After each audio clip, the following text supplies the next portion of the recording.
Dunque, allora ti ringrazio per avermi invitato a tenere questo intervento, il cui titolo è, come posso dire, molto, penso, ritengo molto invitante e anche molto ampio, nel senso che chiama in causa tutta una serie di argomenti. Tu hai usato le parole chiave web, scienza e fake. Come dire, poi ci sono anche altri due riferimenti a due attività che sono ricerca e caccia, che poi, come posso dire, sono un'unica identica cosa. Allora, proprio perché è una traccia molto ampia, io ho pensato ad un percorso che conterrà poche riflessioni, poche tecnicalità e come cercherà di portare il mio punto di vista su tutta una serie di argomenti, degli argomenti lungo un percorso che io ho cercato di creare. Ecco. Mi sono anche preso la libertà di in un certo senso capovolgere la prospettiva e proprio di iniziare dall'argomento fake, dall'argomento fake news, contenuti che, come posso dire, incontrano prima di essere diffusi e comunicati un grado di manipolazione che è variabile, da un grado di manipolazione che è variabile rispetto alla realtà fino ad una manipolazione che è totale, cioè fino ad arrivare a raccontare un falso completo, una cosa inesistente. Inizio con una pillola, per riprendere un tuo termine, che ci riporta un po' indietro nel tempo e che io riprendo da un volume che ho letto, diciamo, appena uscito, The Misinformation Age, How the False Beliefs Spread, che è uscito l'anno scorso, e che inizia proprio ricorrendo a questa innocua curiosità storica, e cioè al cosiddetto Agnus Sciticus, cioè un albero leggendario indiano di cui ci racconta questo John Mandeville, autore di un resoconto di viaggio fantastico, un albero che produceva come frutto agnelli o anche capre. Di questo viene portato come esempio di una fake news ante litteram e gli autori lo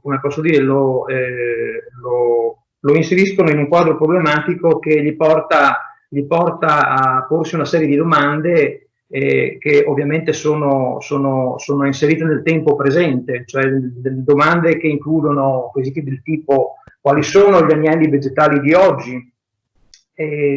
I meccanismi che hanno portato un largo pubblico erudito e colto dell'Europa del tempo a credere a cose come questa sono ancora presenti e soprattutto, il quesito più importante di tutti, che è un quesito che come posso dire, in ambito culturale anglosassone è molto presente: può la democrazia sopravvivere nell'età delle fake news?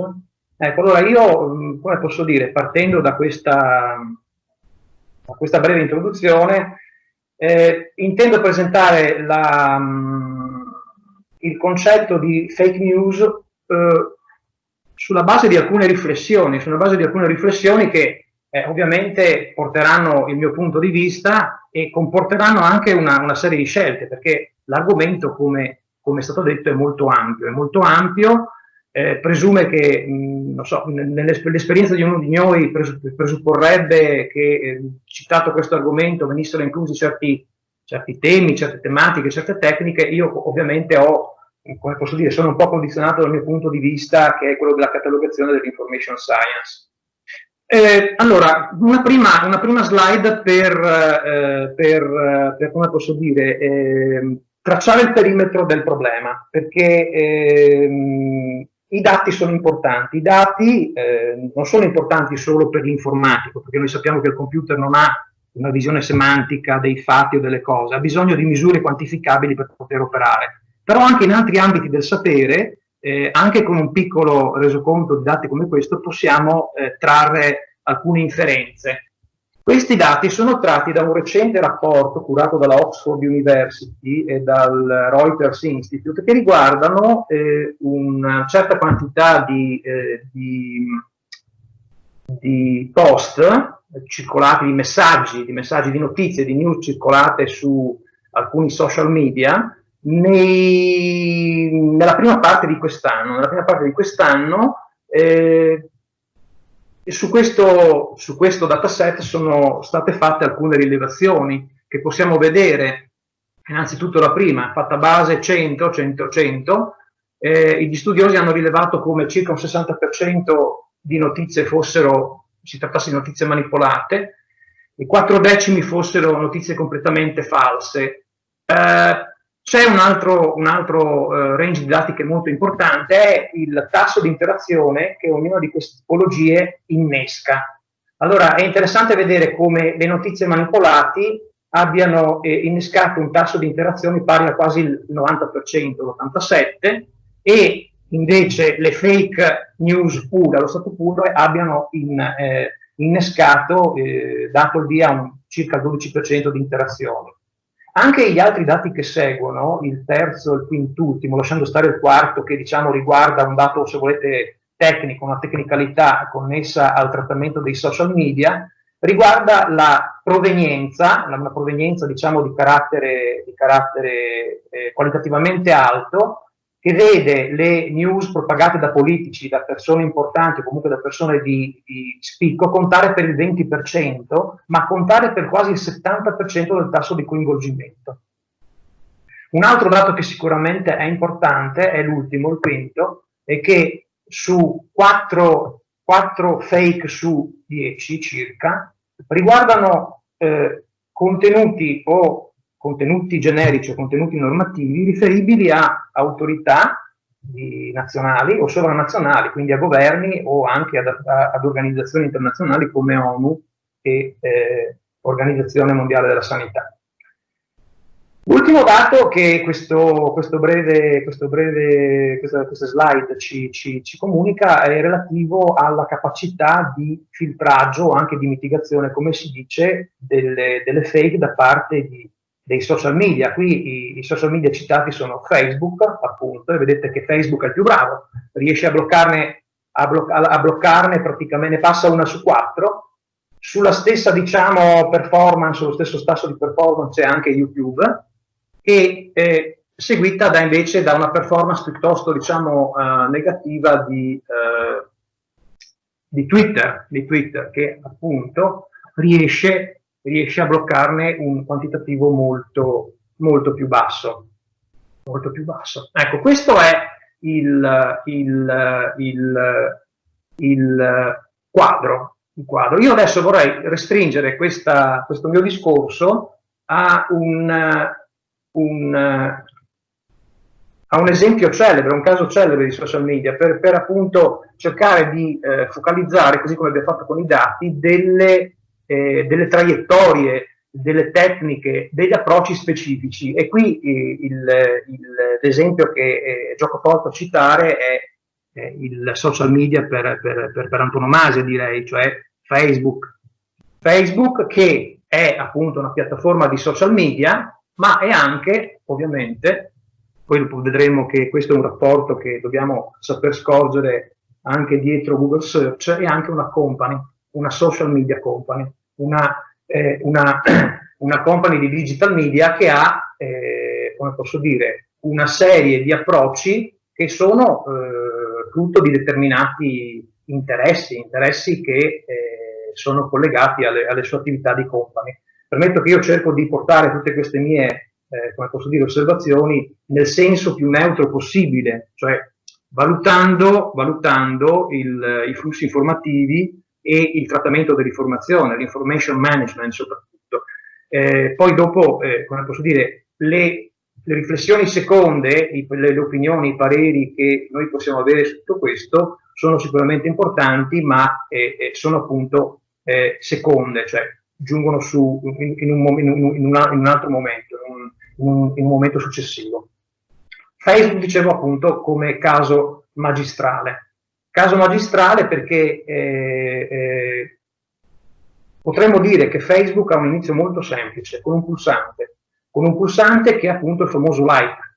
Il famoso like che è appunto un bottone sociale che invita l'utente a, non dico niente di nuovo, a condividere uno stato essenzialmente positivo, dando la sua approvazione ad un probabilmente ad un contenuto.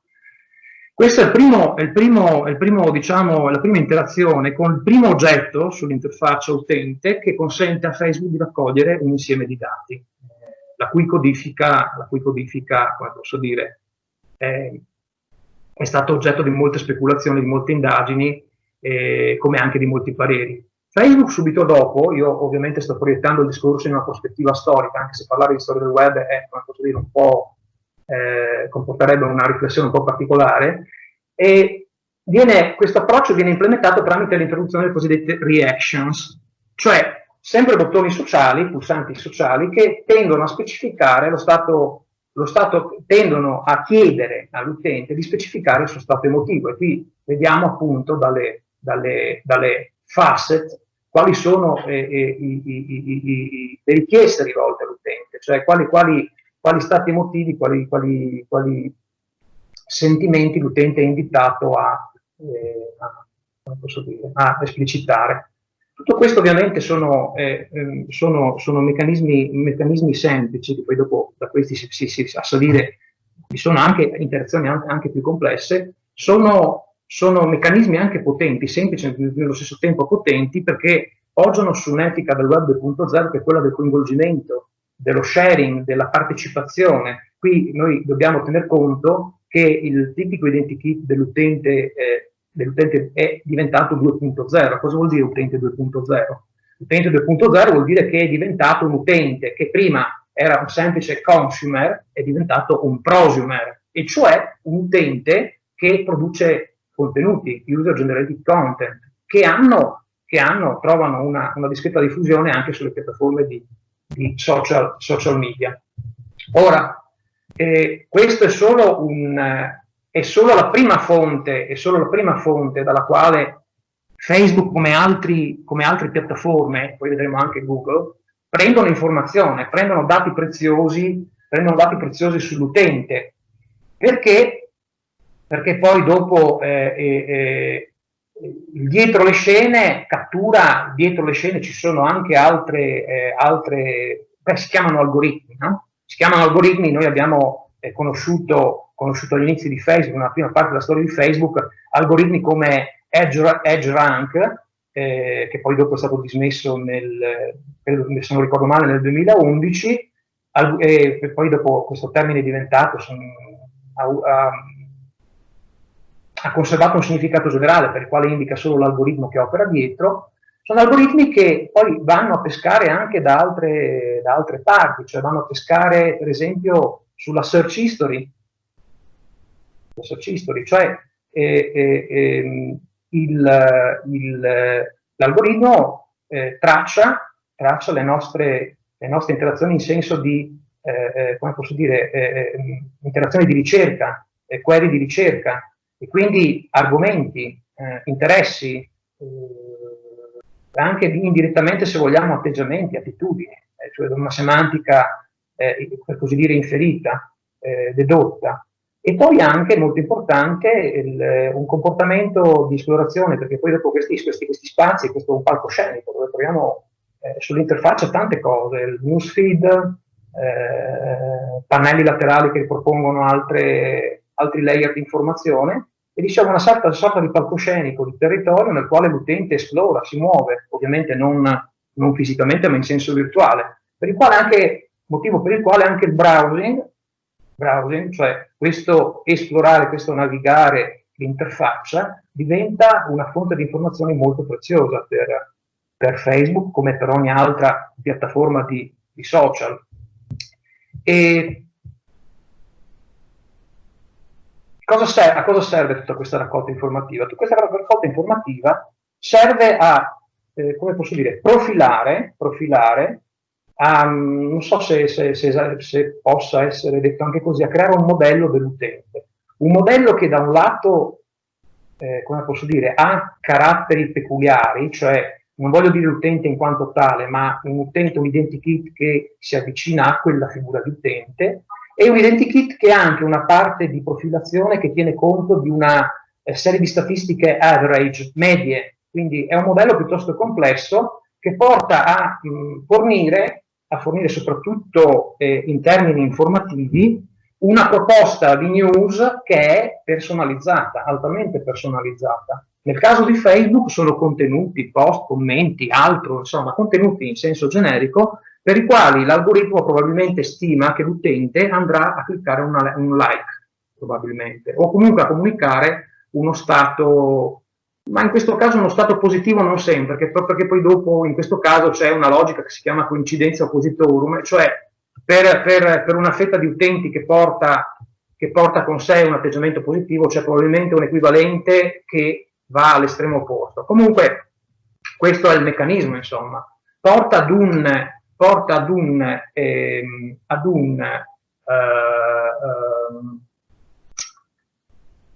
un filtraggio, si chiama così, ad un filtraggio del set informativo, ovviamente questo qui abbiamo news di vario tipo, proposto all'utente.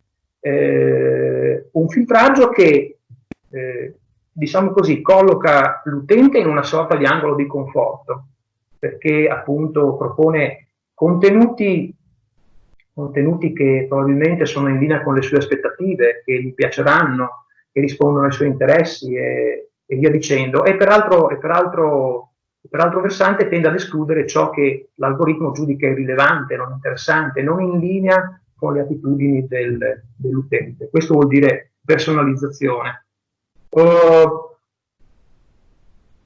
Tutto questo, passo poi dopo alla slide successiva, propone un effetto che un autore importante, Eli Pariser, ha chiamato filter bubble. Anche qui io ovviamente sto presentando, ci tengo ancora una volta a ribadirlo, dati che trago dalla letteratura del settore, cioè ci sono un fenomeno come la filter bubble, che io ho appena descritto in termini molto essenziali e semplici, ha avuto valutazioni controverse, nel senso che per alcuni costituisce un fenomeno, uno stato informativo che può creare dei problemi, perché per esempio si ritiene che una filter bubble come questa, non so se si vede l'immagine? Sì, si vede. Devo ingrandire? Oddio, aspetta che io vedo meglio? Sì.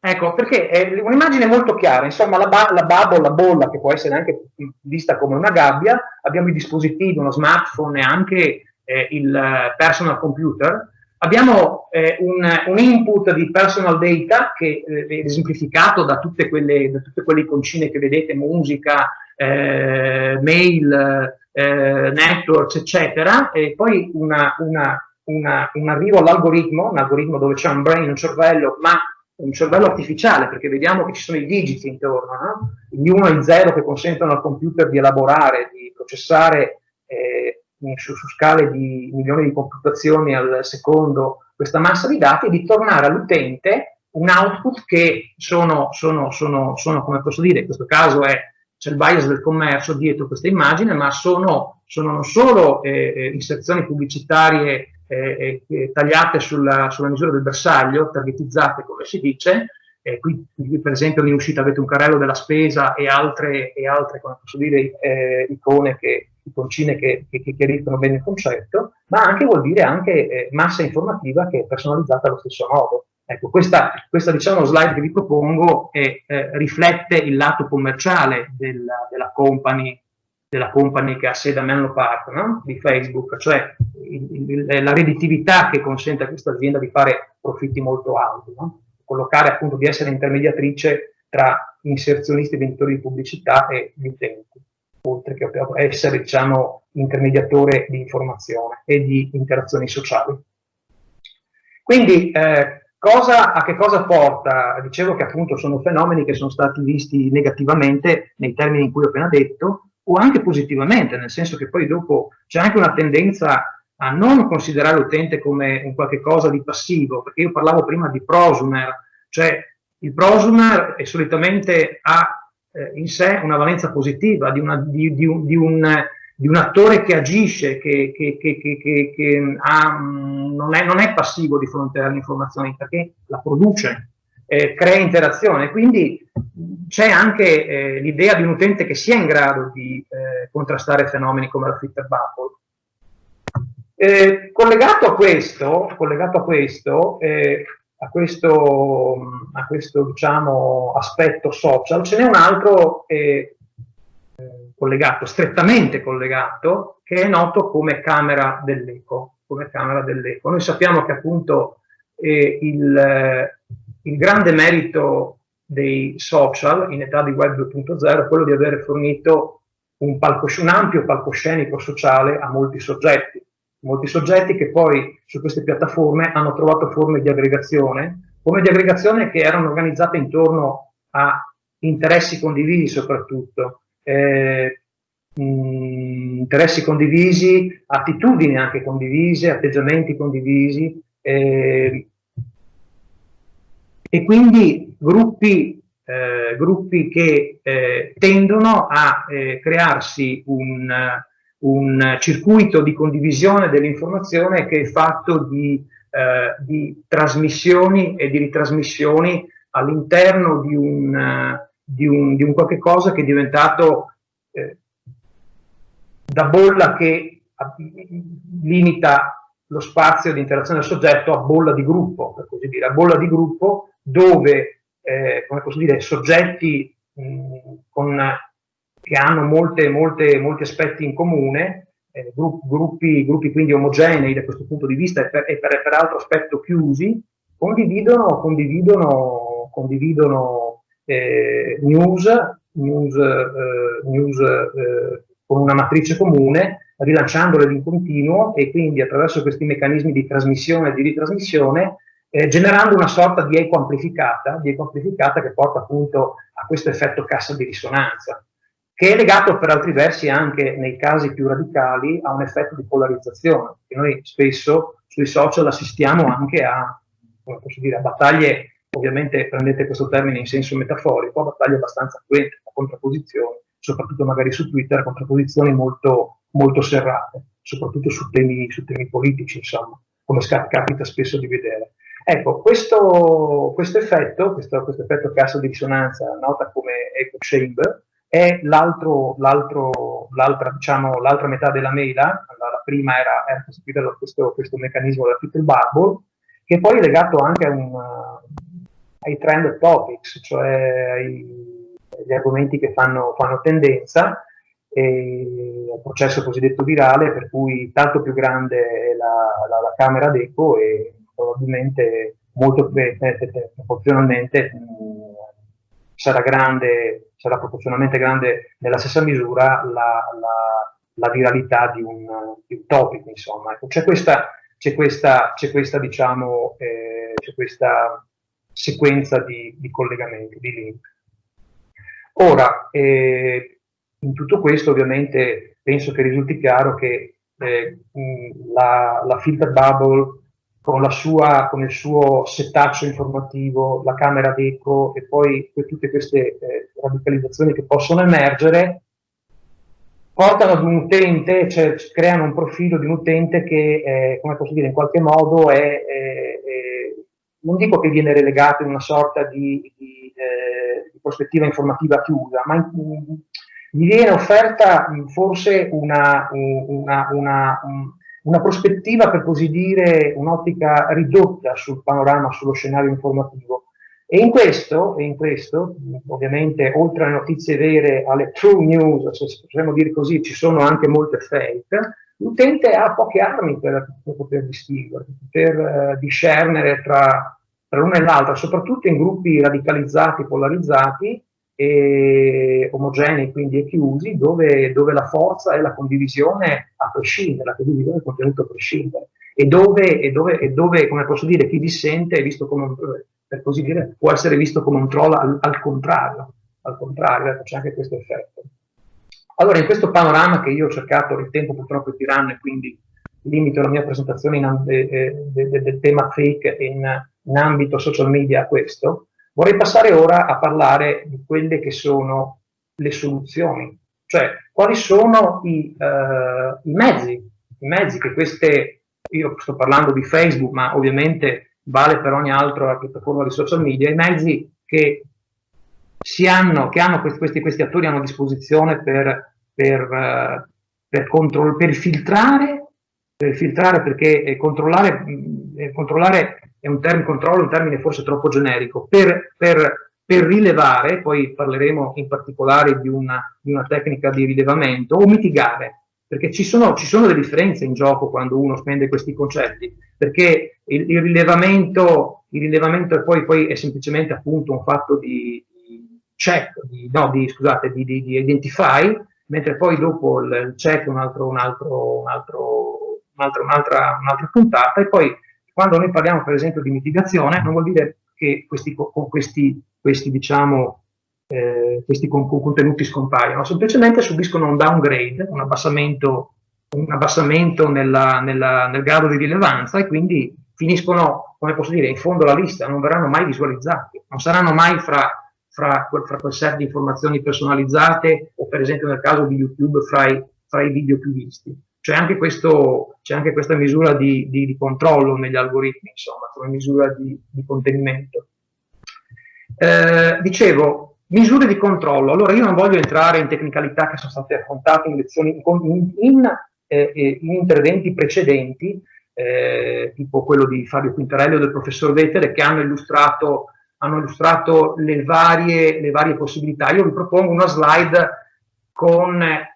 solo a titolo esemplificativo, per farvi vedere, per mostrare come una fake news detection possa essere, in termini di classificazione dei metodi, dei modelli, degli approcci, abbastanza complicata. Poi, a seconda poi del punto di vista, il ramo che interessa magari, poi dopo anche in questo potrebbe esserci qualche controversia, qualche punto di vista diverso. Il ramo che interessa magari gli informatici è quello model oriented, con gli approcci che appunto prevedono una supervisione, un input umano, assenza di questo, oppure un approccio ibrido. Ecco, io non voglio parlare di queste cose che sono state, per esempio, Quintarelli ha parlato del deep learning, delle reti neurali, dei neuroni, e di queste tecniche di machine learning che sono avanzate, sono l'up to date adesso delle tecniche di detection. Vorrei provare a introdurre una classificazione di tipo diverso, che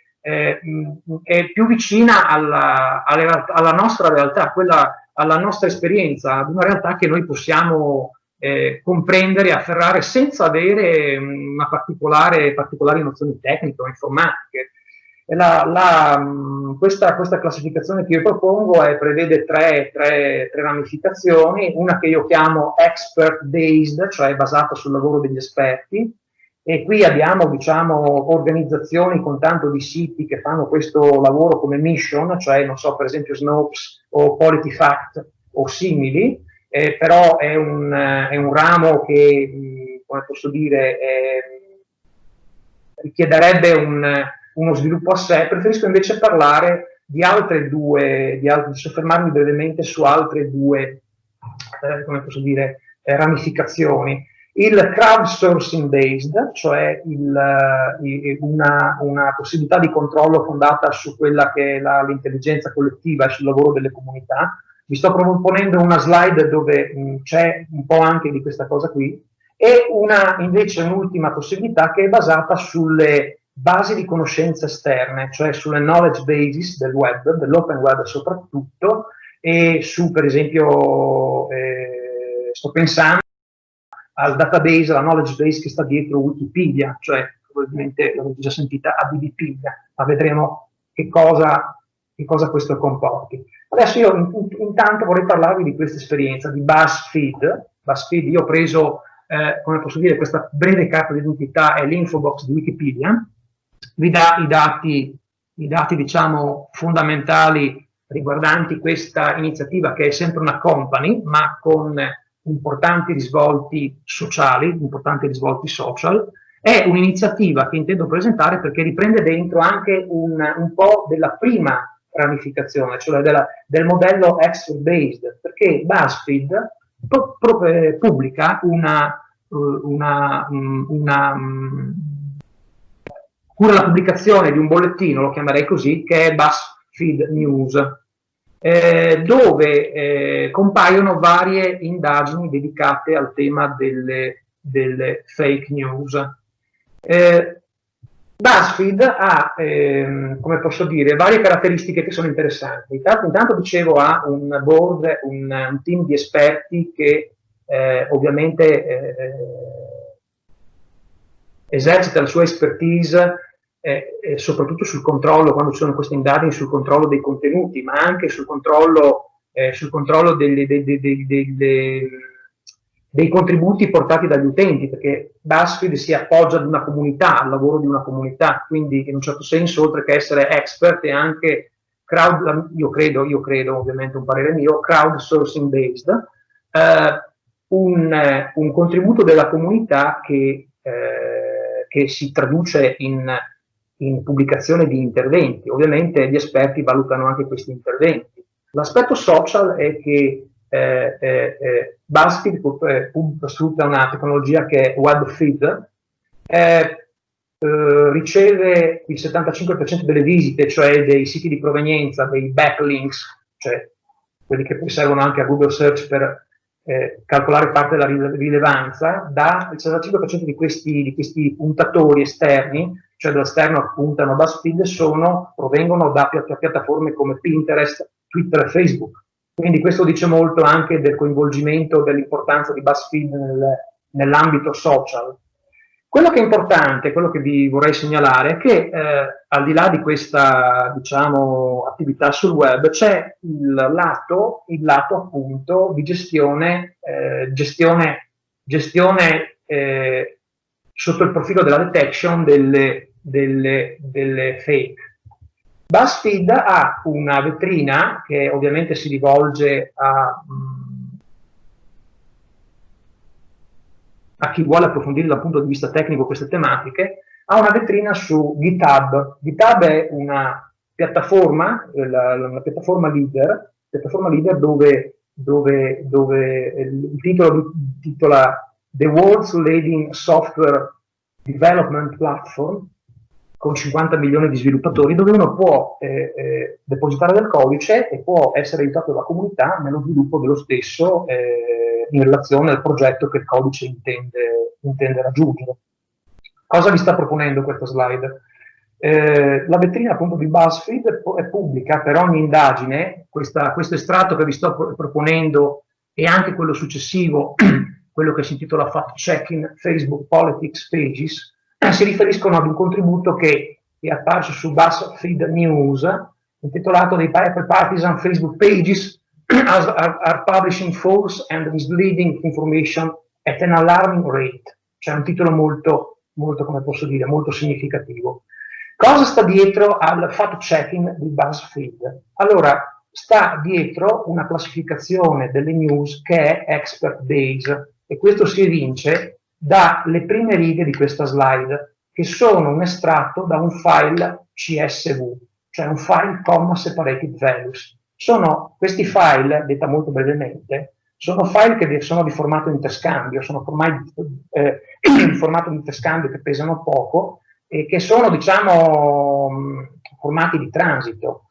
Qui, dietro a questo, a cosa serve la virgola? La virgola serve a scandire, come si vede, dalla leggenda sotto, sia gli attributi metadati, si possono vedere accounted, posted, cioè lead del post, lead dell'account, la category, page, l'URL del post, date published, sono tutti attributi che sono descrittivi ovviamente di un'entità che è la fake. Servono poi in fondo abbiamo anche, questa slide termina con share count, ma poi ne seguono molti altri. Se noi andiamo nella leggenda sotto, scopriamo che ci sono metadati. I metadati appunto sono un attributo mediante il quale io posso descrivere una determinata informazione. Ce ne sono alcuni che sono molto rilevanti per il fact-checking, del tipo, per esempio, soprattutto share count, reaction count, comment count, che sono prevalentemente quantitativi ma possono dare luogo a valutazioni anche qualitativamente molto significative, ma quello che è molto importante è il rating,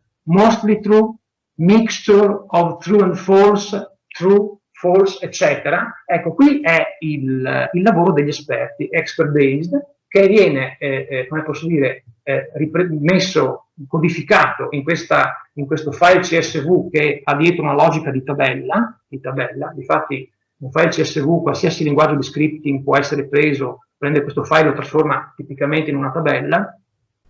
Può dare luogo nella pagina che contiene il codice, perché poi dopo BuzzFeed non solo dà i dati, il dataset, ma fornisce anche il codice, in questo caso il Python, fa vedere come è elaborato, uno specimen, un esempio di come è elaborato il tutto, E allora, per esempio, nel quarto blocco vediamo che loro hanno preso 3 attributi come share count, reaction count, ricordate le reactions di Facebook, no? E il comment count, e li hanno, come posso dire, valutati come engagement, come coinvolgimento, no? Come impegno dell'utente nella sua interazione social, e altri ancora nel blocco sotto, in 6, come factual ratings. Quindi qui si vede chiaramente il lavoro fatto dagli esperti, e vediamo appunto come viene categorizzata una fake, una news, il contenuto di una news. Queste come posso, qui poi dopo sopra, giusto per segnalare, al blocco 3 c'è un'istruzione che dice, praticamente chiede al programma, all'algoritmo, di importare e di leggere l'intero file. Il titolo è significativo: Facebook Fact Check CSV. Ecco, no? Dopo aver preimpostato, come posso dire, le prospettive, i punti di vista dalla quale poter inquadrare tutta questa massa di dati, abbiamo poi dopo infine le statistiche, un rating per categoria e, come posso dire, e anche qua si può vedere come vengono valutate le news. Le news in rapporto alla collocazione qui siamo in l'articolo, ovviamente l'articolo prende in considerazione le news di politica, di politics, e vediamo appunto come viene inquadrata la stampa, left, mainstream, right, no? Quindi la stampa mainstream è appunto una collocazione conservatrice oppure di sinistra. E poi ci sono appunto le varie, se guardiamo sopra in alto, le varie percentuali riferite alle news, che sono mostly false, eccetera, eccetera, eccetera. Questo è un esempio di come tante volte io torno qua a questa classificazione che ha. Perché ho fatto questo tipo di discorso? Perché classificazioni come questa, presenti in questa slide, hanno un valore che non è tanto quello di riflettere la realtà, perché la realtà poi dopo, queste realtà come queste, soprattutto culturali, informative, sociologiche, eccetera, si prestano spesso poco bene a questi incastri classificatori. Queste classificazioni, questi schemi ad albero, hanno più che altro un valore per noi, servono a schematizzare e a mettere giù ai nostri occhi in termini conoscibili la realtà, hanno solo questo peso, ma non hanno un peso descrittivo della realtà stessa, mentre invece questi schemi invece hanno altro peso. Dicevo questo perché BuzzFeed, anche la mia diciamo ripartizione, la mia ramificazione in 3D expert, crowdsourcing e fonti esterne, è semplicemente uno schema che aiuta a conoscere, non è descrittivo della realtà, perché come ho appena cercato di dimostrare, BuzzFeed è una cosa che viaggia tra l'expert base e il crowdsourcing base. Ecco. L'altro punto che vorrei mostrarvi ha a che fare con quella che può essere quella che molti considerano, ma ripeto, qui nulla è, come posso dire, ascrivibile ad un parere, ad una setta sola. Ci sono i favorevoli come ci sono anche i contrari, e sarà sicuramente così, è ascrivibile a quella che è la versione più aggiornata del web. Adesso io non voglio entrare nel discorso web 2.0, 3, 4, eccetera. Dico semplicemente che questa è un'evoluzione sulla quale si sta ancora lavorando, è il semantic web, il web semantico, al centro del quale noi vediamo stare, anche per il peso che ha acquisito, DBpedia, proprio il cuore del sistema è DBpedia. Una knowledge base, una base di conoscenza che ha dentro di sé quelli che si chiamano link open data. Vedremo cercheremo di vedere brevemente più avanti cos'è un dato collegato. Di Wikipedia, però, cerco sempre di tenere il discorso su una base fattuale che faccia appello all'esperienza di ognuno di noi. Wikipedia è in qualche modo, anche se questa è una forzatura, devo ammetterlo, un database, una base di conoscenza che registra informazione su entità concrete e astratte che possono essere persone, eventi e altre cose ancora. Wikipedia è una fonte esterna, è una fonte informativa ausiliaria, come si dice, che viene spesso utilizzata. Questo può succedere negli approcci, quando se torniamo su al modello di classificazione degli approcci alla fake news detection,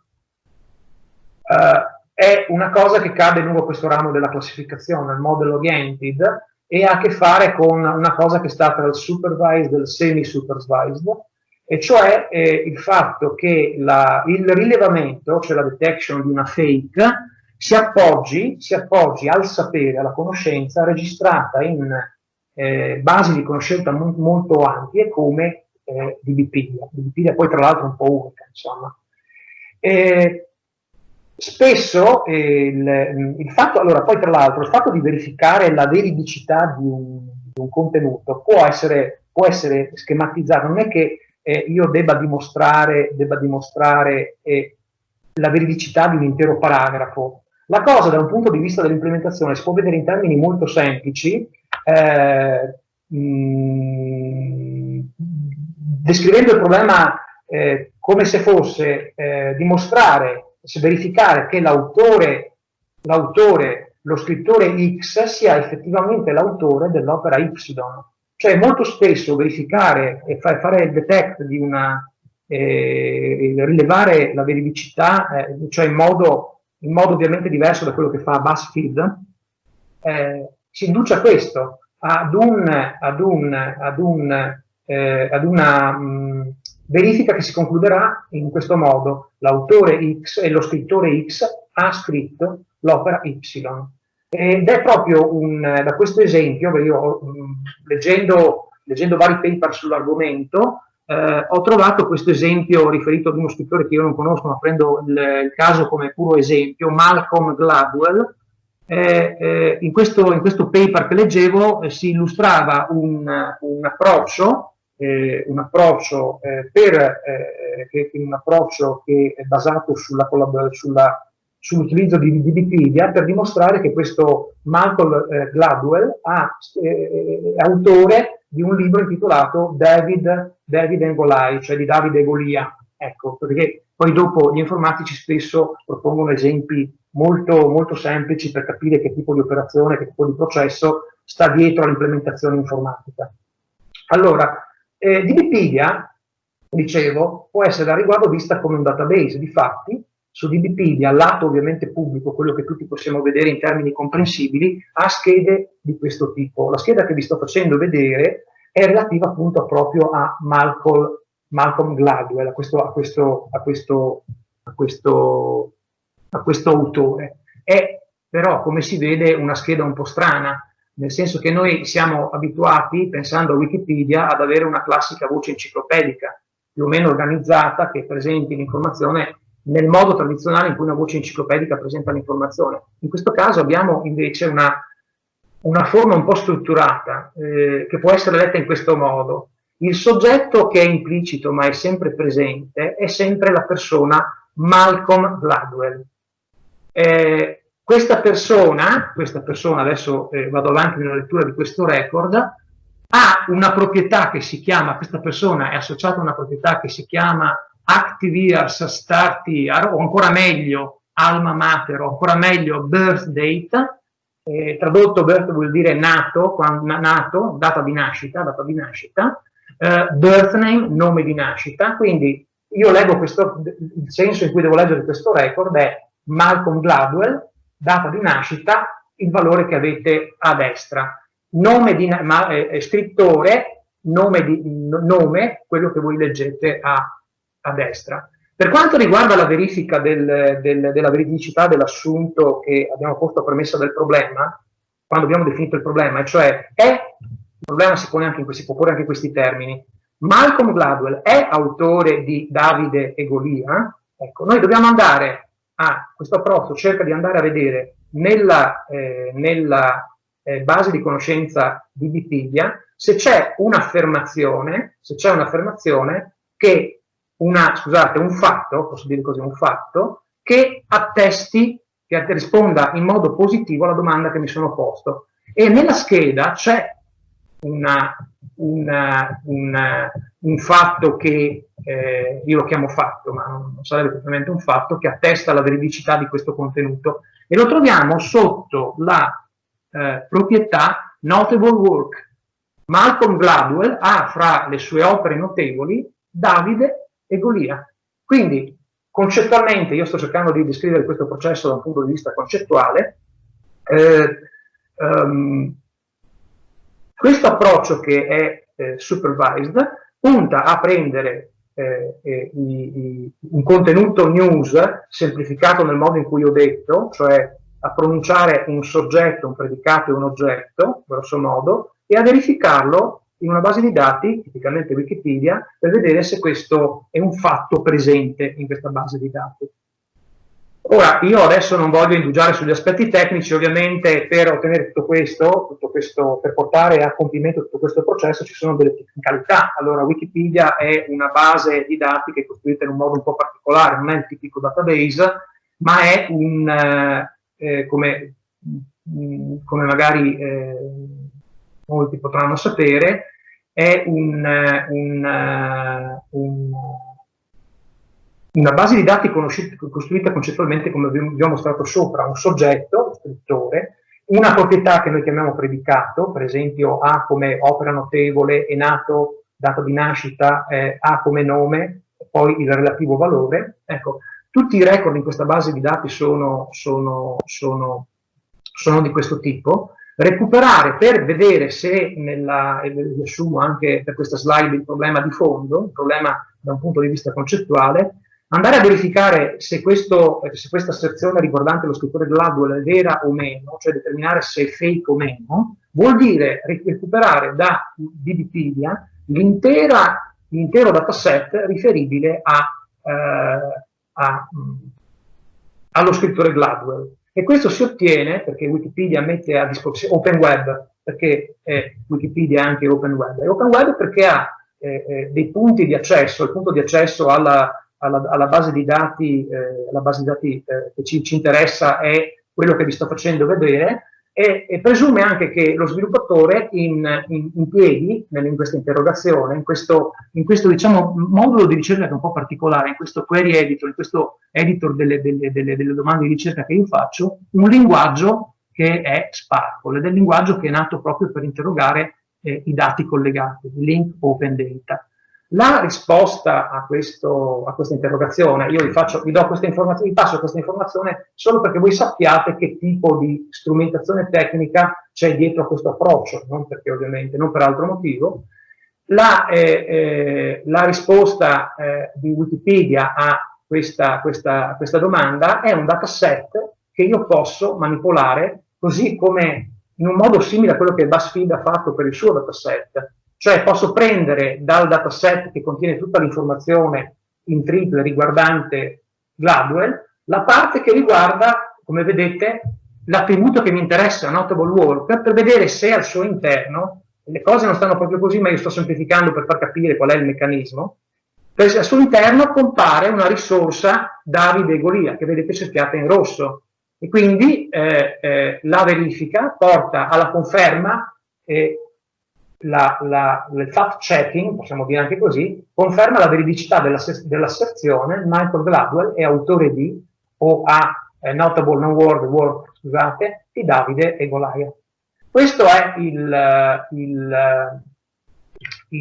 come posso dire, il discorso che io ritengo di dover fare sulle fake, sulla caccia alle fake, presentando una minima porzione, perché poi dopo, per quanto riguarda appunto altri aspetti di questo tema, il tema è molto complesso e ci sarebbero molte altre cose da dire. Io ovviamente ho fatto una selezione di quelli che giudico, ritengo essere punti, non dico di riferimento, ma punti che danno un qualche tipo di orientamento per capire la complessità di questo problema, almeno per impostarla, per avere presente a se stessi un'impostazione del problema. E non è solo un problema di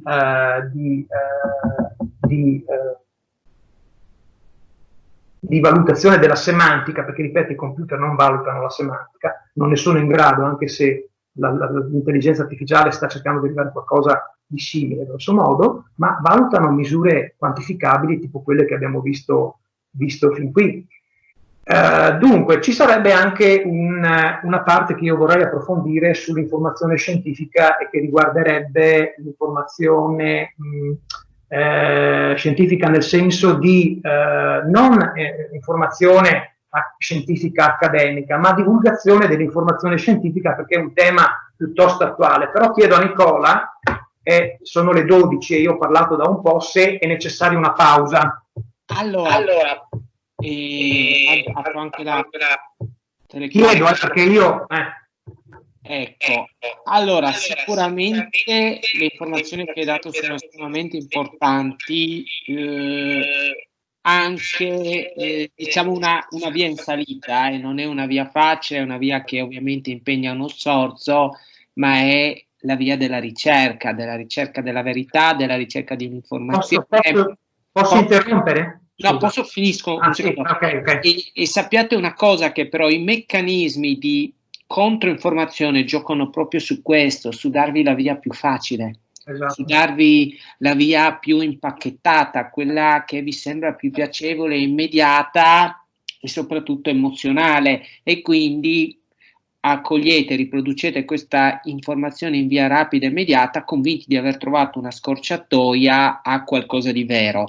In questa maniera riproducete soltanto poi disinformazione e non fate un vero lavoro di ricerca e informazione.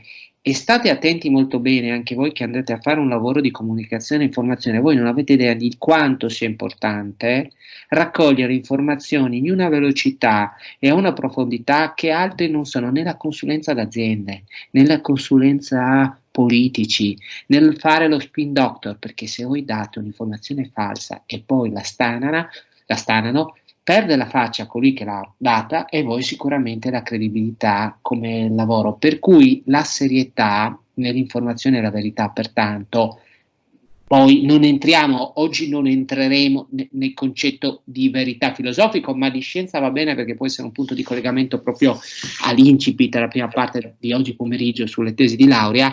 Non è una via facile, una via in salita, ma è quello dell'informazione. Magari c'è sicuramente un giornalista che ci sta seguendo fin dall'inizio, potrà anche lui portare la sua testimonianza, spero che qualche collega fino alla fine, per dire: ragazzi, questa è la via dell'informazione, ma anche del lavoro con la comunicazione. Ora scusami, prego.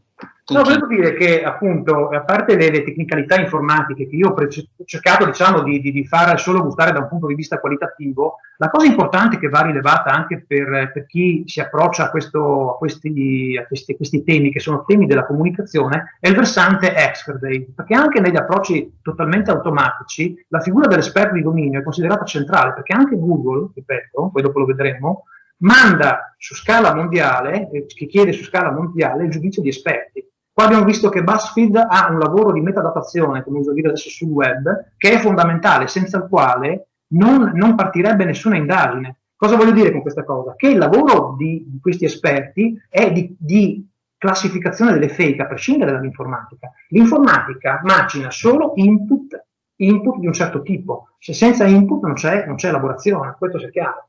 Non deve spaventare la cosa, anzi, gli esperti sono la figura centrale. Allora, niente, io ne approfitto per fare velocemente, perché il tempo sta scorrendo, un ponte con la ricerca informativa, quindi un ponte che ci porta ai motori di ricerca, ai search engines, no? E dicevo un ponte che non è, diciamo, un collegamento fittizio, ma è attuale di questi tempi, riguarda l'informazione scientifica. Dicevo, non l'informazione scientifica di tipo accademico, di taglio accademico, ma l'informazione sempre dei media in questo caso che possono essere i social, cioè o anche media sul web, tipo il Post. Mi è capitato l'altro giorno di leggere un articolo proprio sul Covid-19, è uscito in originale americano ed è stato ripreso da una testata che si chiama il Post qui da noi, e parla appunto di come tema centrale le forme di diffusione di questo virus, di questo virus. Quindi dell'informazione, della comunicazione, forse potrei meglio dire scientifica, delle news scientifiche. E proprio questo è un altro spunto che mi è stato suggerito dal volume molto bello che ho citato all'inizio, del Misinformation Age, che affronta anche questo e mette diciamo, a confronto posizioni che possono essere da un lato molto astratte, cioè il giornalista scientifico, il giornalista competente che presenta l'informazione in modo, cerca di presentare, ma in senso, io lo dico in senso del tutto positivo, i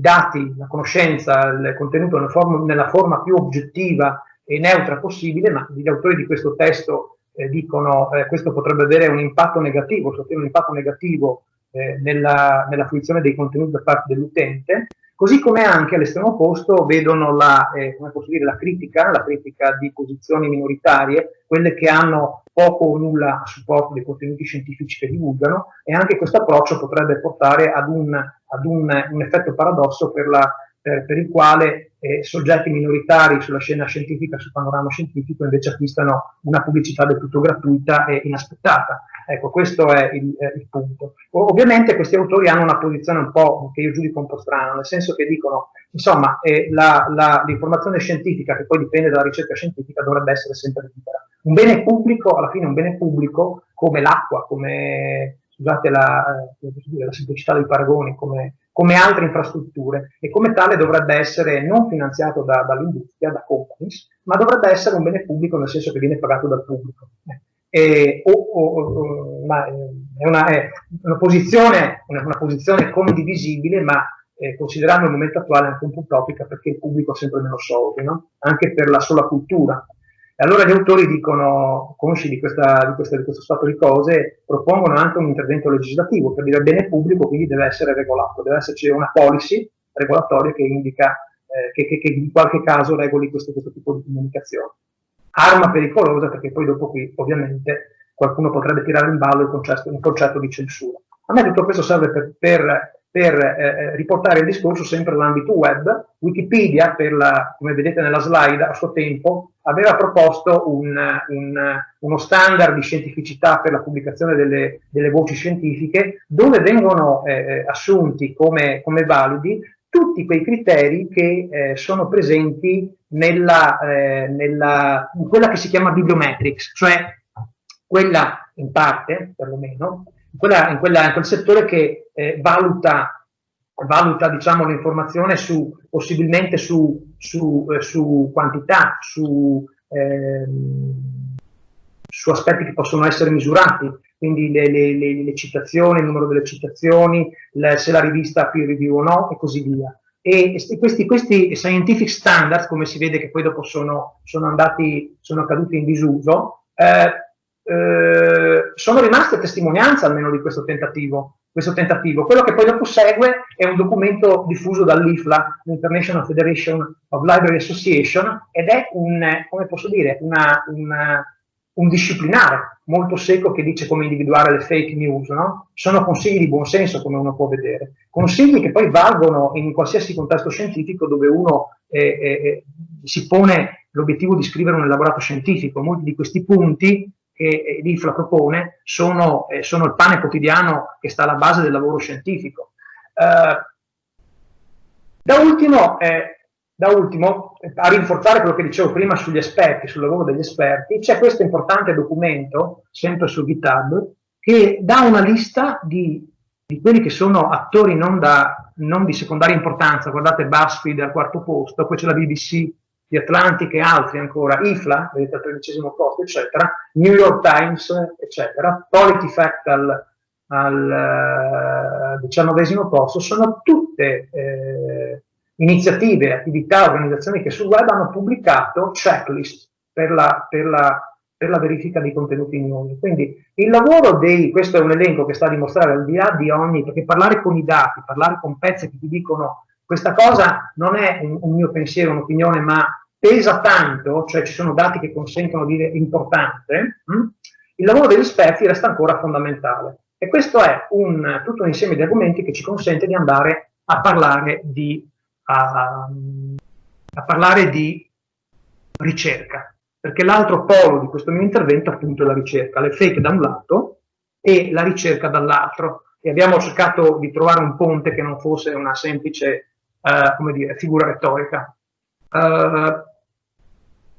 Allora, Google, incomincio con sempre un'immagine, prendo uno spunto così leggero per poter iniziare questo nuovo discorso. Si proclama, cioè voi quando andate sulla pagina di Google Search avete sotto vari link che introducono a pagine informative sul motore di ricerca, e una di queste c'è scritto che Google si dà la missione, piuttosto, come posso dire, piuttosto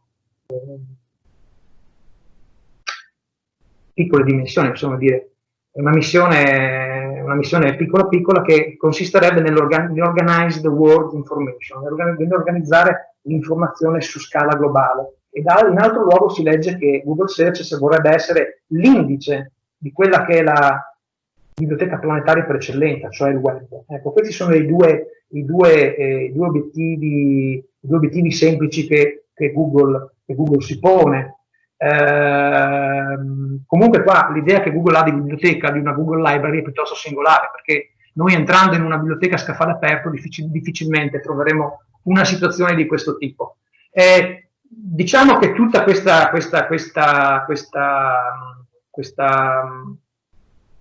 presentazione, questa tipologia di presentazione si associa ad uno stile complessivo che è anche del motore di ricerca, no? Noi sappiamo che la versione base del motore ha uno stile che è potente perché è tale per la sua semplicità, questa search box posta al centro con il pulsante di ricerca è tutto intorno bianco, sono metafore di semplicità, di usabilità, di assenza, io vorrei dire anche quasi di non problematicità, di non complessità. Questo probabilmente è il messaggio che arriva. Vedo una cosa semplice, quindi dovrebbe essere molto usabile, come lo è anche l'interazione, no? Io ci metto il puntatore per il focus è sulla casella, mi pare, per impostazione predefinita, comincio a fare type, l'interazione, la logica, quindi l'interazione di base molto semplice, type, select, click, move on, cioè è una interazione in 4 passaggi che porta subito alla pagina dei risultati in un regime di assoluta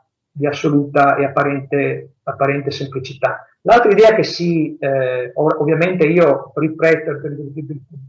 ripeto ancora una volta, sto riportando posizioni che si trovano in letteratura, non è detto che queste posizioni siano mie, che io le condivida, cerco di fare un po' di rassegna stampa, cioè di dire il bello e il cattivo di quello che sto esponendo. Quindi un altro elemento, per dire che cerco di non introdurre nessun bias nella mia esposizione, insomma, anche se ammetto che questo è un obiettivo difficile da raggiungere. Tornando appunto alla pagina essenziale di Google Search, noi ricorderemo, forse l'abbiamo qua, scusate, vediamo dall'altra parte, Google Search, eccola qua, ecco, Google Search, questa impostazione pulita, dimessa, quasi antiquata, perché Google dai suoi inizi ha cambiato ben poco come impostazione, se non qualche elemento stilistico, è rimasta fedele al suo pattern iniziale, non ha modificato, no? Dice anche 2 altre cose ancora, cioè che con la semplicità Google è sopravvissuta, è durata, molto più di altre iniziative web 2.0 che si sono rivelate essere dei fuochi di paglia, sono durate qualche anno e poi sono state dimenticate. Google è ancora qui. L'altro elemento che questa interfaccia pulita, dimessa e anche un po' antiquata, come dicevo, fa passare, un'altra idea che fa passare è quella di essere un intermediatore affidabile perché trasparente e anche obiettivo. Forse da questa impostazione semplice può passare anche un'idea di questo tipo. Ricorro adesso ad un altro,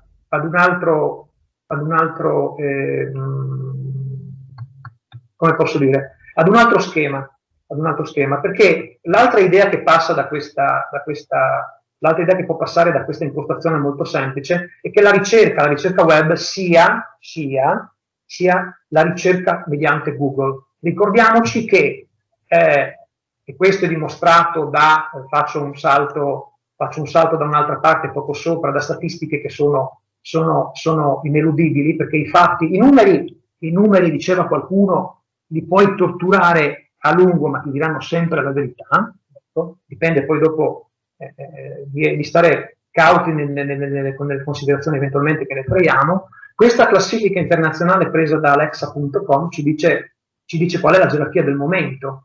Google, YouTube e Facebook al quarto posto, questo su scala internazionale. Su Italia, su base Italia, abbiamo una classifica un po' diversa che porta Facebook un po' più giù e vede Google, seguita da Amazon, e poi con un quinto onorevole posto da Wikipedia, vede Amazon sul podio. Perché questi numeri rendono ragione delle implicazioni culturali di Google, perché un'implicazione linguistica, to Google, cioè il verbo che in inglese vuol dire fare ricerca sul web utilizzando quel motore di ricerca, la ricerca per eccellenza, o termini come Googleization, Googling, sono termini, in italiano abbiamo googlizzazione, un po' brutto, ma c'è nel vocabolario Treccani, non sono solo termini, sono concetti che sono entrati in una struttura linguistica, sono entrati in una struttura di pensiero e quindi sono entrati in una struttura culturale che è anche sociale. Questo è credo che siano una serie di link che si possono assumere come true, come veri, in buona sostanza. Tornando appunto al problema, è che la ricerca web non è uguale ricerca Google Search, non è un'equivalenza che regge. Ora, questo schema che vi sto proponendo tratta di un tipo particolare di ricerca, ma vorrei che ci focalizzassimo sulla parte grafica, sulla parte dati dell'infografica, e cioè sui tipi di ricerca, lookup, learn e investigate, lasciando stare il fatto che queste due nuvole assieme facciano l'esploratory search. A me interessa focalizzare la nostra attenzione su lookup, learn e investigate e vedere sotto quali tipologie di ricerche, quali search tasks, quali attività di ricerca cadono sotto ognuna di queste ampie etichette, che sono appunto lookup, si può tradurre proprio come verifica puntuale. Non so, per quanto mi riguarda, una tipologia di lookup a me molto nota è il non-item search, la ricerca dell'item conosciuto. Su un database bibliografico di biblioteca noi tipicamente andiamo a cercare un documento, un libro, conoscendone l'autore o parole significative del titolo. Questa è una tipica non-item search, che è l'attività di lookup per eccellenza. Learn e Investigate sono invece due etichette che comportano diciamo, attività di ricerca sensibilmente diverse. Vuol dire che l'utente non è che sta andando, per esempio, a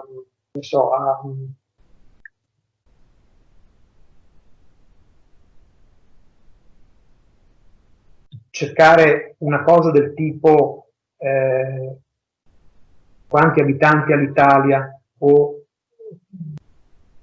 prezzo di un determinato volo aereo. Questo è un tipo di, scusate se semplifico un po', è un tipo di ricerca che presume un'esigenza informativa, un information need molto, molto specifico, che cade nella nuvola più a sinistra, il lookup. Learn e Investigate sono invece, come posso dire, attività che dai nomi possiamo vedere molto poco, come dire, profilabili, molto poco misurabili. E questa è la difficoltà. Knowledge acquisition, per esempio, sotto learn, no? Tipica, messa in testa perché è la principale attività che riguarda il learn, apprendere, l'apprendimento, oppure non so, sull'investigate, la discovery. Qui io sono in disaccordo un po' con Marchiolini, credo che il livello di discovery, di scoperta informativa sia uno dei serendipiti, sia uno delle prime, come l'analisi e la sintesi, insomma, ecco, sono tutte, diciamo, attività che è difficile un po' quantificare, misurare, anche perché, per esempio, scusate, una tipica ricerca di lookup, non item search, prevede una risposta del tipo esiste, non esiste, sì, no, una risposta di tipo booleano, mentre le altre non hanno questo tipo di, oppure il riferimento di un fatto che c'è o non c'è, oppure un valore, un dato, gli abitanti dell'Italia. Ecco. Sarebbe interessante a questo punto vedere come, questo è uno schema, diciamo, che nella letteratura di settore è ritenuto abbastanza valido, ce ne sono altri, ma il riferimento a Marchiolini è ormai diffuso, è preso come esempio da una larga parte della letteratura del settore, vedere come Google risponde alle varie, diciamo, province della ricerca, che appunto sono lookup, learn e investigate. E quindi io ho fatto qualche esperimento, ho fatto qualche cattura di qualche screenshot per vedere ovviamente perché poi dopo questo sarebbe un argomento che tratterei nella parte ultima, se rimane. Anche Google, anzi dico, lo accenno brevemente adesso, anche Google Search è un motore di ricerca lato pubblico, dietro faccio lo stesso discorso che ho fatto brevemente per Facebook, dietro Google Search c'è una società, una company, una corporation che è stata Mountain View, una company che ha dietro questa attività, trae da questa attività una redditività, perché se no non starebbe in piedi. E come lo fa? Lo fa in un modo molto simile a quello che fa Facebook, e cioè catturando dati dall'utente. Dobbiamo pensare che Google Search è uno, anche se è un punto di riferimento, è il punto di una galassia. Il punto di una galassia perché Google vuol dire tante cose, vuol dire Gmail, vuol dire Google Plus, Google Books, Google Scholar, tanto per cominciare. Se noi poi pensiamo al software di navigazione, Chrome non è semplicemente un software di navigazione, abbiamo in alto, nella posizione in alto lì a destra, un pulsantino che ricorda lo start del computer. Tu clicchi su quell'affare lì, sul pulsante lì ti trovi la suite di Google con tutte le apps. Un invito a restare per lavorare, a restare lì in quell'ambiente per fare anche lavori che tu faresti sul desktop. Quindi Chrome è quasi un ponte di collegamento tra il desktop e il web, è una sorta di webtop, per così dire, anche se magari il termine vuol dire altro. Un webtop dove l'utente rimane lì continuamente monitorato, perché poi magari qualche volta va a fare una ricerca, quindi c'è una search history che Google monitora, c'è tutto il resto dei vari login che noi facciamo quando andiamo in Gmail, o quando ci registriamo un account su YouTube, o su altre, diciamo, province dell'impero Google. Quindi Google ha tutta una serie di fonti molto larga dalle quali trarre molte informazioni sull'utente. C'ha anche tutta una serie di servizi gratuiti, anche questa fa parte di una logica commerciale molto ben studiata, che offrono appunto delle armi di monitoraggio ai siti web tipo Google Analytics. Ma Google Analytics è free, libero, ma consente a Google di piazzare tanti biscottini, cookies o altri marcatori, che poi dopo gli consentono di fare un mapping dei comportamenti dell'utente anche su siti che sono off Google, cioè che sono al di fuori della galassia Google. Tutta questa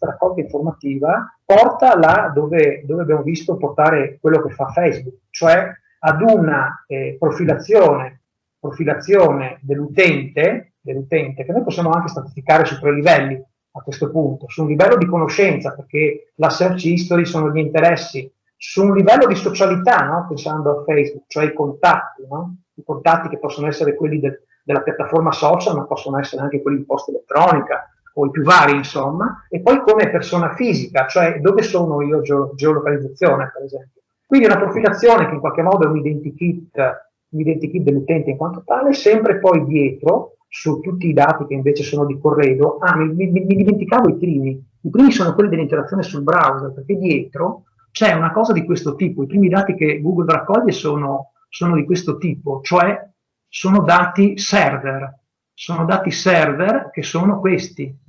Ogni click su dominio registra quantomeno l'indirizzo IP dell'internet provider, la data, il tempo, stream, il sito di provenienza, tutta una serie di dati che poi anche questi servono a Google per creare una storia personalizzata, in fondo, un modello di utente che è un identikit abbastanza rispondente al caso singolo e poi anche rispondente per altri versi al caso medio, all'average user. Questo gli serve per implementare soluzioni di ricerca, come posso dire, molto veloci, con tempi di latenza prossimi a zero. Il tempo di latenza è quella frazione di tempo che separa la query dal risultato, la pagina di risultati. Quindi Google ci dice che ti presenta la pagina dei risultati con frazioni di secondo, praticamente in tempo reale. Serve a questo, a migliorare queste performance, queste prestazioni, ma serve anche a una profilazione pubblicitaria, così come avviene per Facebook, cioè l'utente è anche una persona alla quale Google, intorno alla quale crea schemi pubblicitari, una profilazione pubblicitaria, che poi invia fa conoscere agli inserzionisti e venditori di pubblicità che poi manderanno target degli inserimenti annunci pubblicitari targetizzati. Anche questo è un modello economico che vale anche per Mountain View, per la Big G, per la grande G, per Google, e vede nella centralità dei dati l'asset principale, l'asset economico principale. Senza questi non ci sarebbe la redditività paurosa che queste company sanno. Poi, tra l'altro, sottoponendo gli utenti ad un lavoro che al quale ogni utente inconsapevolmente si presta, senza avere nessuna compensazione che sia proporzionale al valore aggiunto che ogni dato che loro forniscono, al valore aggiunto che questo crea per la company. Anche questo è un elemento che andrebbe valutato.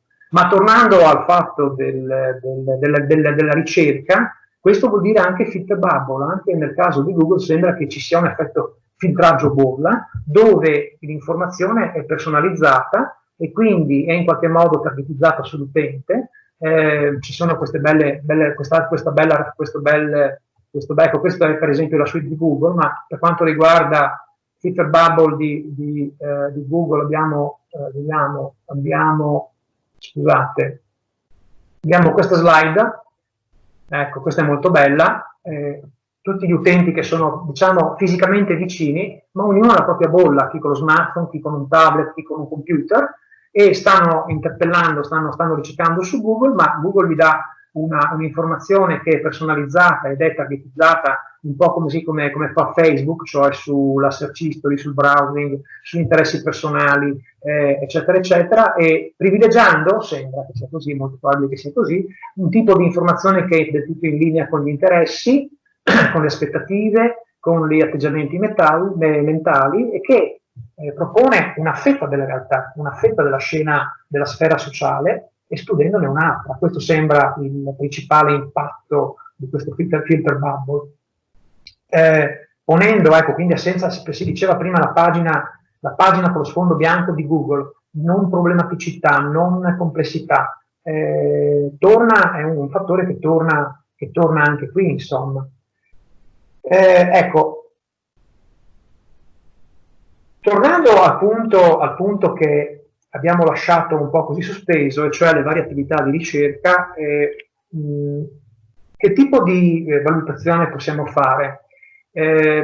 Allora, abbiamo dei dati che sono noti anche a Google su come l'utenza si comporta, a partire dalla tipologia di query che viene sottoposta. Da questi dati, che sono sempre di natura quantitativa, risulta che una maggioranza dell'utenza, stimabile fra il 60 e l'80%,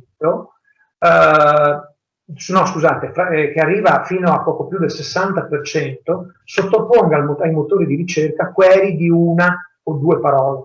E questo è un dato, la maggior parte. C'è un restante terzo che riesce a fare query a richieste di 3 parole, 3 termini massimo.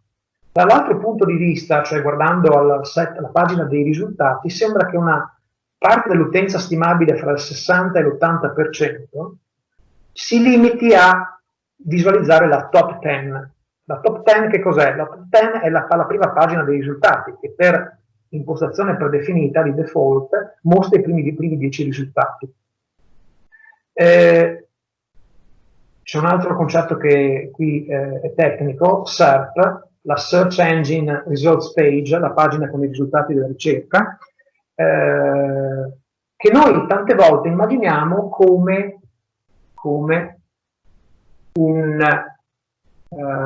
un set di risultati semplice, 10 risultati e basta. Invece spesso abbiamo, e questo diciamo è uno dei tanti esempi, abbiamo una risposta che non è un semplice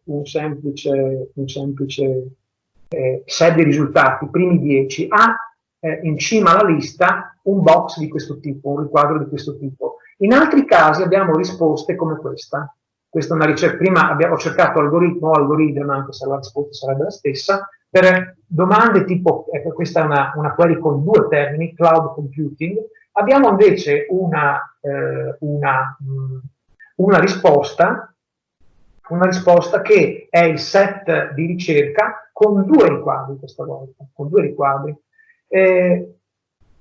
La domanda che è opportuno farsi è questa. C'è un legame tra il tipo di query che l'utente ha fatto, query appunto abbiamo capito, io dico l'americana query, ma si dice anche query all'inglese, tra la query dell'utente e il tipo di risposta che Google dà? Allora, probabilmente sì, probabilmente c'è un legame, nel senso che in risposta a domande, a richieste query di un termine solo, come algoritmo o algoritmo, Google può dare varie risposte. Può dare, per esempio, una risposta che è di soli risultati, ma tendenzialmente il primo risultato è Wikipedia o un sito di question answering, cioè di sito che risponde ad una domanda ben precisa, lookup search, cioè fact retrieval, il ritrovamento di un fatto preciso, di un'entità precisa, oppure può avere una risposta di questo tipo con un box che è chiamato dizionario. Dizionario è un riquadro che si attiva se il termine della mia ricerca, in questo caso algoritmo, è indicizzato, per così dire, compare nella funzione dizionario. In questo caso Google aggiunge, mette in testa al set di risultati una o più definizioni con nella parte bassa del riquadro un link che come posso dire, rinvia a informazioni linguistiche più specifiche. Questo vuol dire che Google spesso, non sempre però, interpreta le query secche, cioè ad un termine solo, come query che chiedono una definizione, come se la query fosse un qualche cosa del tipo che cos'è un algoritmo. Tipo. In altri casi come questo, Google risponde con altre 2 features, con altre 2 funzionalità che sono molto interessanti. Una è nota come come snippet, un ritaglio molto sostanzioso, molto ricco che è, come informa Google stessa, una risposta rapida o un rilascio nella quale viene fornita un'informazione di orientamento, un'informazione che, come posso dire, come si può vedere confrontando questa pagina con quella precedente, è più che una definizione, ha quasi il sapore dell'inizio di una voce enciclopedica, di dizionario enciclopedico. Google ci dice che questo tipo di impostazione, cioè questo tipo di riquadro che è lo snippet, il ritaglio, con un'informazione un po' più ricca, più rich, è diciamo data quando la query viene formulata tipicamente in forma di domanda, con un question mark alla fine. Cioè è probabile, ma non sempre, è probabile che la risposta sia di questo tipo, quando la query è una domanda, ma non sempre. Cioè, diciamo che tendenzialmente la risposta è questa. Infine abbiamo anche l'ultimo riquadro a destra, e questo diciamo, è l'ultimo, è uno fra gli ultimi arrivati, come posso dire, è lo sviluppo, lo sviluppo semantico, il punto di arrivo semantico della ricerca di Google, della ricerca intesa come attività di ricerca.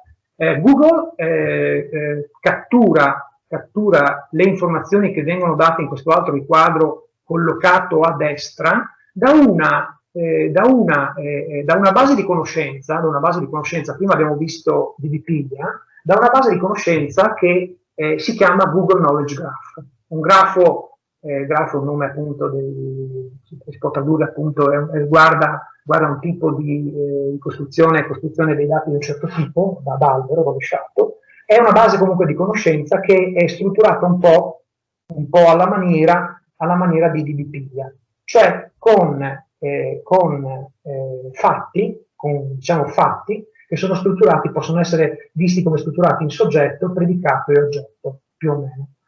Un esempio che voglio portarvi è questo. Ecco, questo è uno schema un po' più chiaro di cosa vuol dire strutturazione di un'entità intorno alla rete dei collegamenti che la riguardano. Cioè, questo è un esempio abbastanza chiaro, insomma. Partendo da uno può provare a sottoporre a google.it Alec Guinness e vedere che tipo di risposta darebbe il motore di ricerca, se comprensiva di questo riquadro a destra. Cosa vuol dire? Vuol dire semplicemente che se il termine di ricerca si riferisce a un'entità contenuta nel knowledge graph, Google propone all'utente anche l'entità compresa, presente, rappresentata nel knowledge graph con tutti i collegamenti che la interessano. Quindi una risposta semanticamente molto più ricca e con tutta una serie di informazioni che complementano in modo qualitativamente, come posso dire, significativo quello che è contenuto nello snippet.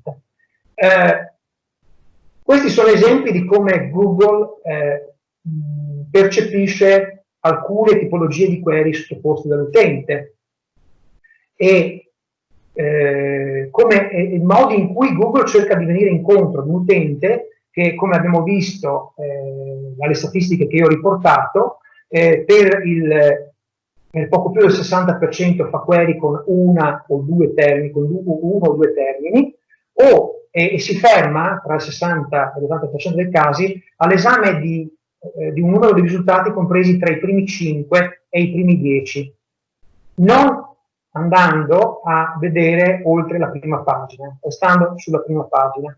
Quale spiegazione è stata data a questo tipo di comportamenti? Le due ipotesi principali guardano a letture diverse. La prima dice che appunto un utente, questo 60% dell'utenza fa query di una o due termini perché non è disposto ad affrontare una ricerca complessa, anzi tende a ridurre la complessità della ricerca, e non andando oltre un esame che è compreso fra i primi 5 e 10 risultati, vuole ridurre lo sforzo cognitivo, il cognitive overload di questa fase di esame della ricerca. Questa è un'interpretazione del tutto plausibile. L'altra interpretazione invece, che guarda al modello che vi ho proposto prima, e cioè al modello di ricerca esplorativa, dice tutt'altro, dice che probabilmente un utente che parte con una ricerca di un termine o due termini sta probabilmente sta sottoponendo al motore di ricerca una query molto generica, molto ampia, perché come dire, vuole ricevere dal motore di ricerca un'informazione che non è di lookup, ma che in qualche modo gli consenta di investigare e apprendere, di fare scoperta informativa, di fare analisi, di fare sintesi e di fare anche knowledge acquisition, cioè non nel senso tradizionale, ma anche nel senso tradizionale, volendo, perché se uno legge uno snippet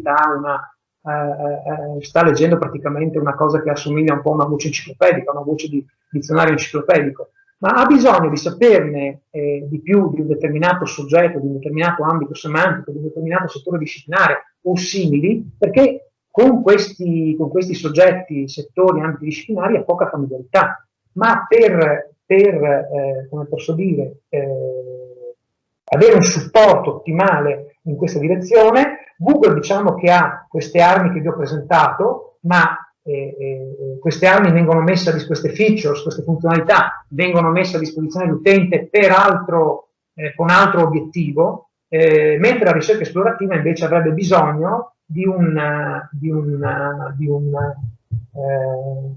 framework, di un ambiente che consenta proprio l'esplorazione pura. Un ambiente di esplorazione pura è, non so, se io vado a fare un altro tipo, vado a vedere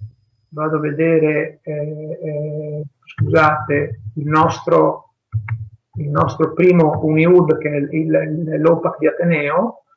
Dunque io qui ho ovviamente anche questo questo non è un motore di ricerca generale come Google, ma è un sistema di information retrieval che ha un'impostazione mutuata da Google, nel senso che propone in bella evidenza al centro una search box semplice di ricerca, riproponendo un approccio che è stato chiamato Google-like, nel senso che cerca di riprodurre, ovviamente con i limiti del contesto, tutte quelle facilitazioni, quei vantaggi, quella semplicità che è propria dell'approccio che abbiamo descritto. Ma cos'è un ambiente esplorativo? Se noi andiamo a vedere, a sottoporre al sistema la stessa, come posso dire, ricerca algoritmo, voi vedete che a sinistra, primo, il nostro anche qui purtroppo le idee sono un po' confuse. Primo è, come vedete qui da impostazione di default, è un OPAC. Poi se poi dopo andiamo a impostarlo su l'indice di primo central, diventa un sistema di discovery layer. Anche su questo, anche i tecnici hanno le idee spesso molto confuse, ma tolto questo fatto, noi vediamo che a sinistra c'è un insieme di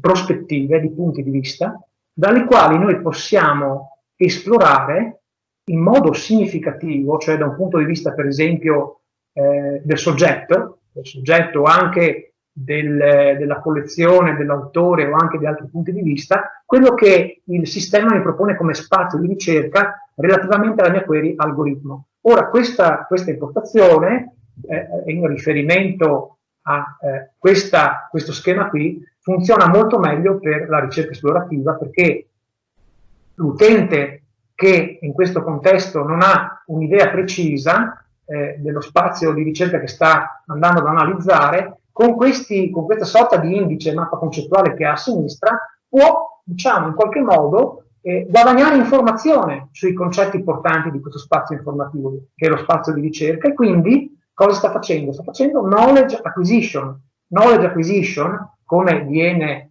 vista qui nello schema di Marchionini, learn si intende su questo piano. Non è che sta imparando dati, sta cominciando a mettere a maggior focus, sta focalizzando sempre di più il contesto della ricerca. Se io focalizzo il contesto della ricerca, vuol dire che sto in qualche modo guadagnando familiarità con il dominio, con l'area di soggetto di mio interesse, e quindi sto guadagnando conoscenza. Ecco, questo è il riferimento della Exploratory Search che Google riesce a coprire in parte grazie a un box che è dizionario, oppure anche a uno snippet che può essere spesso accompagnato dal box che tira fuori tutti i dati dal knowledge graph di Google e quindi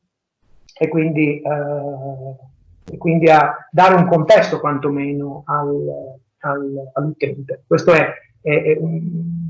sono alcuni fattori che uno deve valutare sicuramente in modo positivo. Sempre tenendo però presente il discorso di filter bubble di cui si diceva prima, come di profilazione pubblicitaria e dunque come ultimo diciamo questo lo dico dopo, come ultimo ecco il vantaggio di tutto questo si può vedere in questo passo tratto dal blog di Google, dove viene questo è un testo del 2012 dove viene spiegata l'introduzione, i vantaggi che questo knowledge graph darà alla ricerca, cose e non stringhe, perché come si legge nel testo nelle righe che ho almeno incluso, fino ad un certo, anzi l'impostazione che ha prevalso dall'information retrieval era quella di considerare la query una stringa quindi un qualche cosa da prendere, pesare, mettere a confronto con un indice, con inverted index, cioè con una struttura di indice che media per il reperimento dei documenti tra il dataset e la query, punto. Invece con questa base di conoscenza, con questo grafo di conoscenza, Google si pone il problema e riuscendoci poi dopo anni di miglioramenti, di portare all'attenzione dell'utente conoscenza secondo il loro punto di vista, perché loro dicono che search is a lot about discovery, cioè la ricerca tratta molto anche della scoperta. Noi abbiamo visto che nello schema di Marchionini il discovery è un qualche cosa che cade, qui lo vediamo, la discovery, la scoperta informativa è un qualche cosa che cade sotto l'investigate, no? Quindi vedete come i punti siano sensibilmente diversi. E fa l'esempio, e qui poi dopo c'è il fatto che questo sforzo che Google sta facendo in termini di ricerca richiede molto ancora la collaborazione da parte dell'utente, e l'abbiamo visto anche perché poi dopo, come posso dire, c'è anche la company, no? C'è anche la corporation che deve avere i suoi introiti per continuare a fare la sua attività, perché una company è un'organizzazione che persegue una logica commerciale, essenzialmente questo, e fa del suo core business l'informazione, i dati. E qui abbiamo l'esempio di come invece rispetto ad un semplice elenco di risultati sul Taj Mahal, questo favoloso tempio in India, ad Agra, la risposta che dà Google contiene non una cosa che parte da una query intesa come stringa, ma da una query che si interfaccia con knowledge graph e tira fuori fatti, entità che sono culturali, come si può vedere, le foto, perché c'è nella results page, nella pagina dei risultati, c'è un layer con le foto del documento, è un riferimento a qualche cosa che sta tra lo storico culturale e il commerciale, no, qui in Wikipedia, e poi anche cose che riguardano ovviamente la prospettiva commerciale di questo taglio informativo. Insomma, diciamo che Google riesce tutto sommato a coprire una sponda della ricerca informativa in modo sufficiente, direi io, mentre, come posso dire, restano da esplorare molti aspetti per ulteriori miglioramenti. Per concludere, io vorrei segnalare un'altra cosa. Ho detto che anche Google praticamente mette in atto una raccolta massiva di dati per personalizzare, per profilare da un punto di vista della pubblicità, eccetera. Ma noi che siamo esperti di dominio, noi che sappiamo gestire una ricerca, perché noi un domani potremmo entrare a lavorare in un ambito come questo, perché siamo esperti di dominio che gestiscono la creazione di un dataset come quello di BuzzFeed. Potremmo essere esperti in profilo di dominio che vanno a giudicare un determinato feedback, la reazione di determinati utenti. Qui le professioni sono le più varie. Dire quanto di queste professioni ci sia in Italia è un altro bel quesito al quale non so rispondere, ma questo è un altro discorso. Dicevo, noi siamo esperti di dominio che fanno questo e siamo esperti di dominio che sappiamo anche tutelarci, nel senso che noi sappiamo anche pulirci la cronologia o disattivare l'attività di rilevamento. Quindi sta a noi anche, per valutare, quando facciamo valutazioni di questo tipo, saper maneggiare questi strumenti di rilevamento che sono, come posso dire, che sono attivi dietro le scene e che, come posso dire, non operano in modo automatico, ma comunque soggiacciono, sono soggetti al controllo dell'utente. Dunque, una cosa interessante che volevo proporre, ma a questo punto credo che sia un argomento residuale, tutto sommato lo butto soltanto lì, è che poi ho finito veramente, è che poi dopo da quanto ho detto non si deve, come posso dire, pensare che la rilevanza che l'ordinamento di risposta, che lo vediamo qua, no? Primo ci ordina, come vedete qua, i risultati sono ordinati per rilevanza. La rilevanza non è un qualche cosa che noi dobbiamo intendere, poi chiudo con questa, diciamo, ultima osservazione.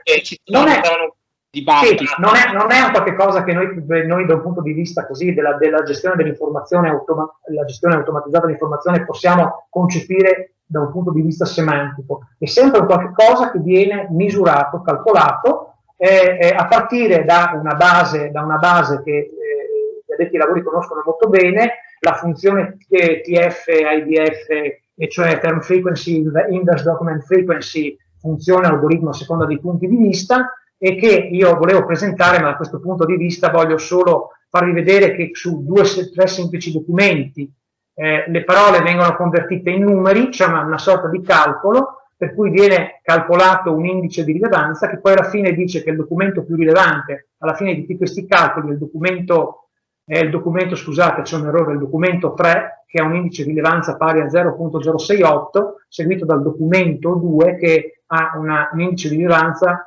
0.051. Quindi la rilevanza non è niente di semantico, la base di partenza è un calcolo che parte dalla frequenza delle parole, si incrocia con un altro valore che soppesa, che tende ad equilibrare questo valore nella prospettiva della posizione del termine in riferimento alla raccolta dei documenti, e poi diciamo, sì, questa è la base, e da questa base sono stati sviluppati, diciamo, meccanismi di valutazione, di calcolo della rilevanza più complessi, ma la base è questa. Ecco, questo è il percorso che io ho deciso di presentare con una serie di puntate. È una scelta mia, soggettiva, ma insomma credo che abbia dato una buona idea di che cosa si agiti sul palcoscenico che sta dietro il titolo che Nicola mi ha dato, cioè ricerca e web tra la scienza e la traccia di fake. Grazie.